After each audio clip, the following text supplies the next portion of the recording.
The evening of Saturday, April 25, 2026, was enveloped in an atmosphere of prestige that only the Washington Hilton, with its iconic ballroom, can truly provide.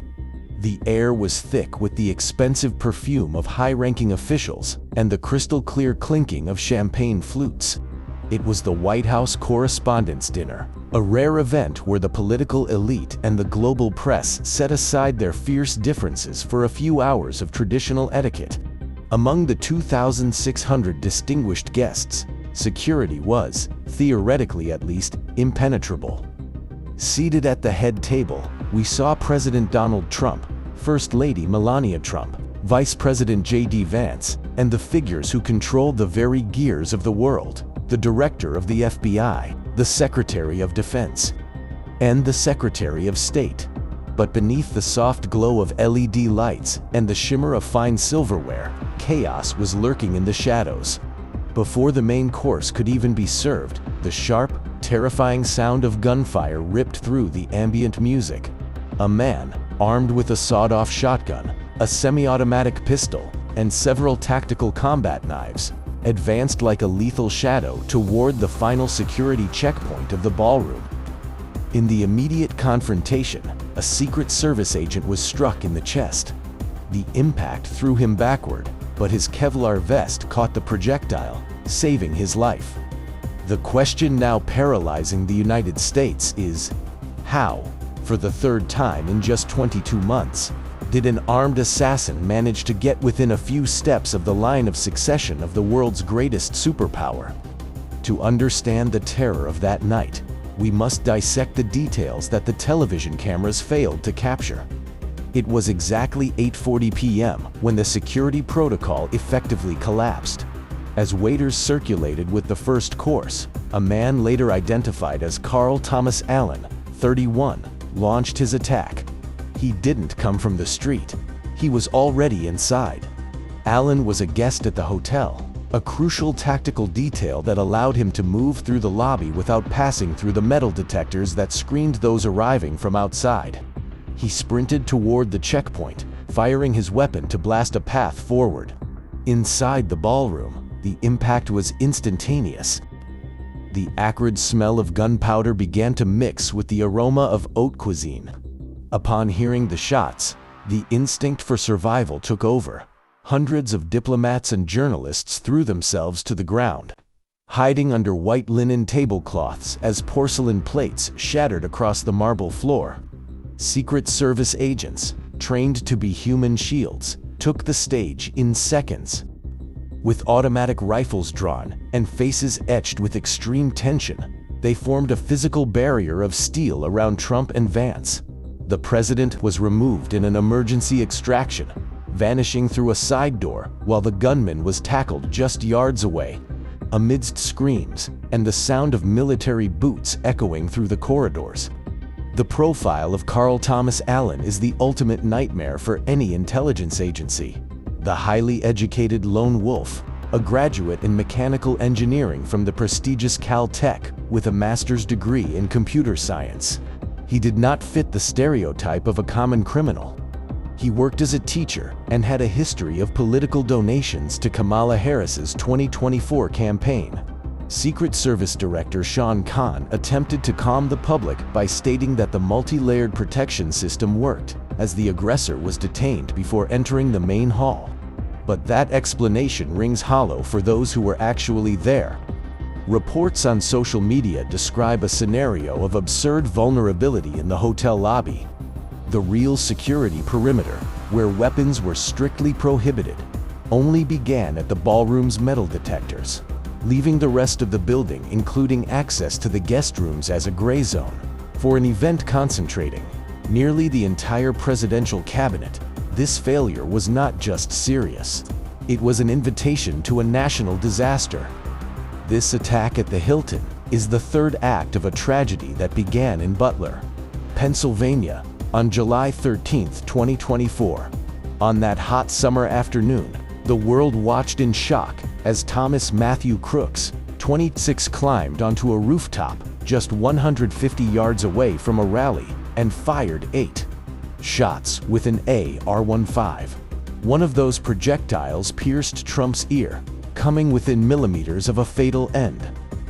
In Butler, the failures were so elementary they almost seemed intentional. The roof was left unguarded.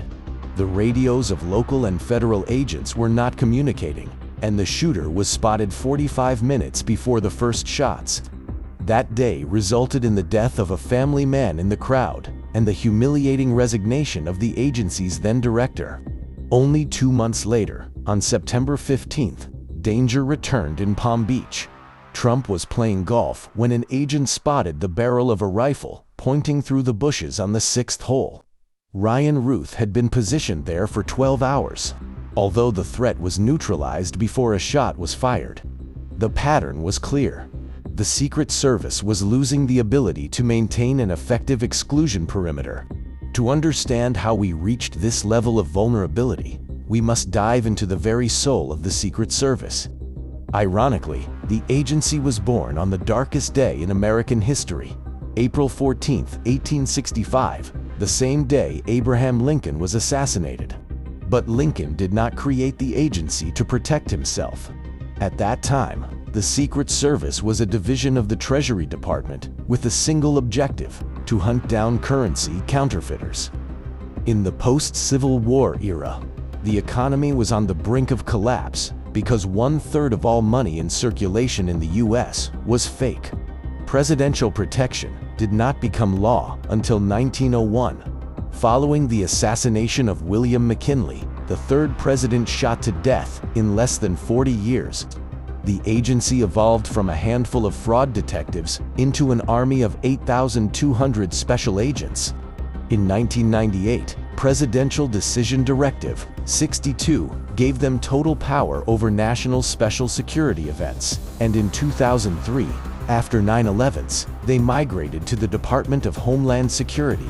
Today, with a multi-billion-dollar budget, they protect everyone from the current president to foreign heads of state and former presidents. The question echoing after the Hilton assassination attempt is the agency overwhelmed or obsolete? 3 attacks in 22 months against the same protected person indicate that the operational environment has shifted drastically.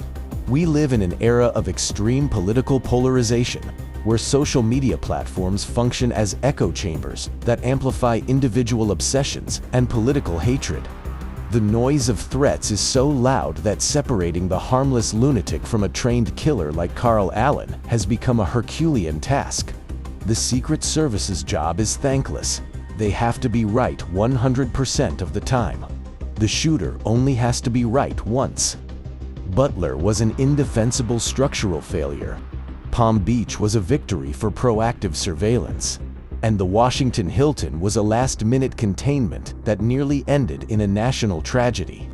In a scenario where security and precision are fundamental, strategic process management becomes the watershed between success and failure. This is where operational efficiency meets the reality of modern businesses.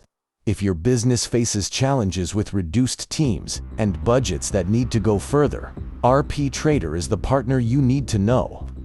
As the largest B2B prospecting outsourcing company in Brazil, RP Trader removes the weight of searching for new clients from your shoulders. While you and your team focus on business intelligence and delivering value, RP Trader's specialists take care of the front line, ensuring a constant flow of qualified opportunities. Don't leave your company's growth to chance. Utilize the expertise of those who dominate the prospecting market. The links to transform your commercial sector and speak with RP Trader are just below, in the description of this video. The night at the Washington Hilton will leave permanent scars on the political psyche of Washington. The images of tactical agents with rifles drawn over dinner tables, the deafening silence that followed the gunshots, and the sight of a president being rushed away are reminders that democracy is a fragile edifice. The Secret Service now faces an unprecedented crisis of confidence.